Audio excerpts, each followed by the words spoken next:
Hey, welcome to the table with Tony D. I'm in a completely dark room, so I don't know how I look now because I can only see my eyes, but pretty much this is what I want to talk about. I don't got much time because I'm about to get off soon, and I wanted to get this done before I got home. But how's everybody doing today? Today is August 20th. Happy birthday, Lamar. If you even remember, that's back from childhood. Even if he's paying attention, he probably don't even know who the fuck I am now. But August 20th, 2019. Okay, this is probably gonna break this down. All right.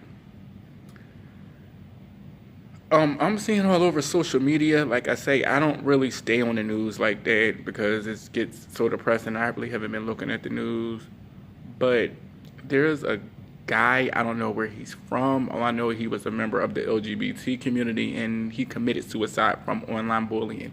I don't know the story. I don't know what happened. All I want to say is this. Growing up in this generation, I really can't speak on because I can only go by my own stories and what I've been through growing up in life or whatever. Oh, I think I'll get a better.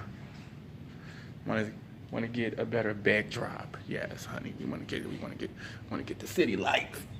Get the city lights, but pretty much I don't know how I know how it was to be in school and to have people say mean things.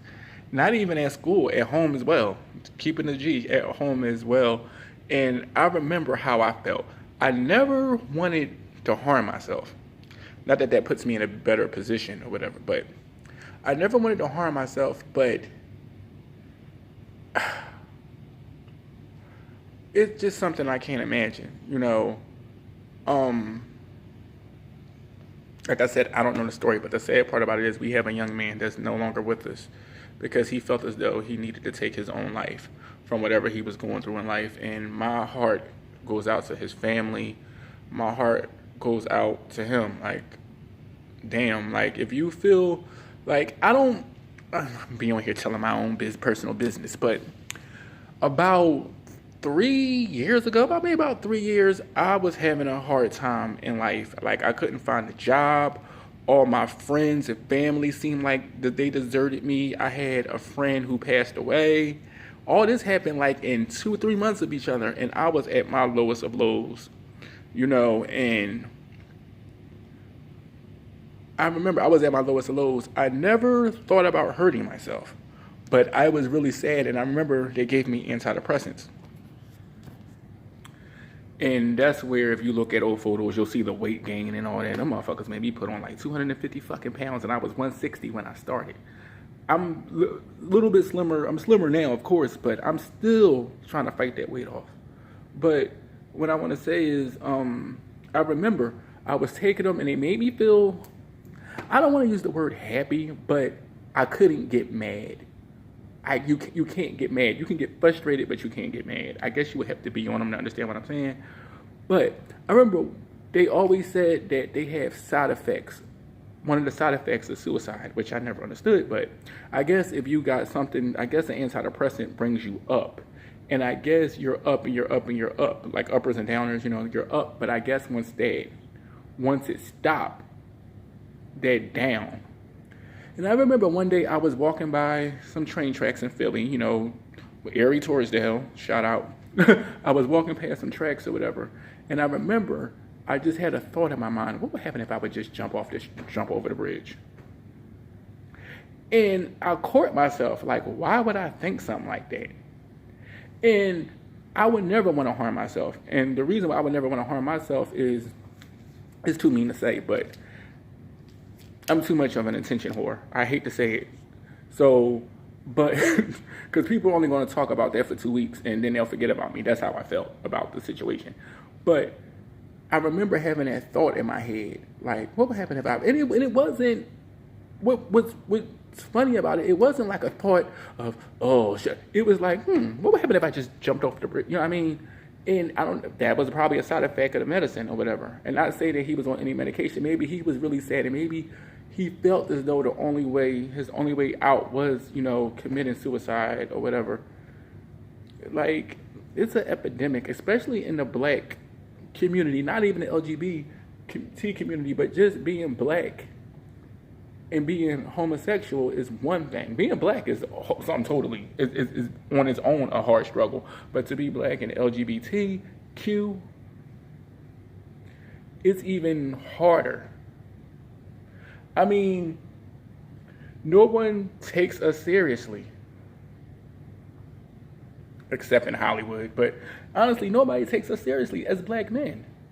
You know, and like, if we have issues, if we have troubles, if we have something, if we're going through something or whatever, we don't like to go and try to seek help because we feel as though we're going to be shunned from it. And the reason why we're being shunned from it because our family shuns us.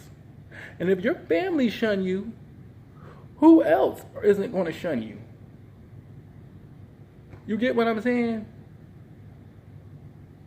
Like, if my mother can sit across the table from me and lie to me to my face about my money that she took. You get what I'm saying? If my mother can do that, not to make say my mom had her issues. She was a good mom, but I'm just saying, but if she could do that, because she suffered from addiction, and she could lie to my face and take my money and lie to my face and say she ain't have it, and you know, what makes me think that somebody else won't? You know, like, we gotta be careful with how we say words and treat people. Because you don't know. Somebody can literally be on their last fucking, you know, and the signs isn't always there. People isn't always handing you. They said one of the signs that you can tell someone about to do some harm to themselves or somebody do their harm to themselves, they always giving their stuff away. Or sometimes there's no fucking signs. Sometimes somebody can just wake up and just say, I want to die.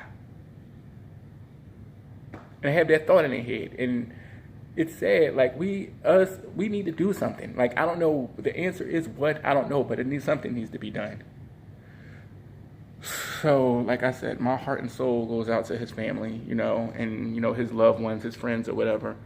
I feel so bad about that. Like, I just feel bad about it. Whether he was black, white, or whatever he was, color don't matter, but we need to do something. Okay.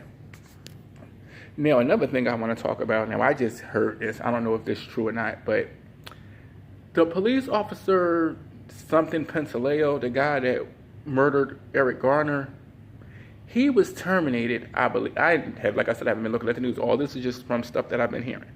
I heard he was terminated, and I heard that the New York City Police Department said they're going on strike and they're not going to, you know, protect people with mental illnesses and whatever all the other shit they do. And, you know, with their whole situation, with the whole Eric Garner situation, I've done videos, not on all the guys that, you know, been murdered by the police, but I've done a lot of them, and I've never touched on the Eric Garner situation.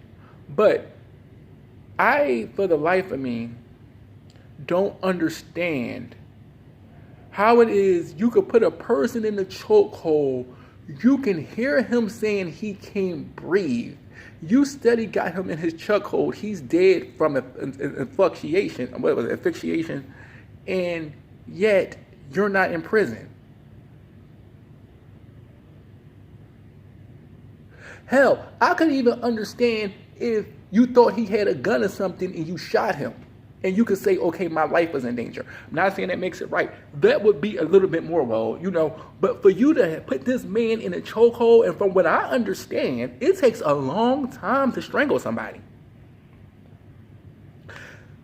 What did that, y'all, all 10 of y'all doing what the fuck y'all did, what did that, then y'all want to sit up here and just say it was justified?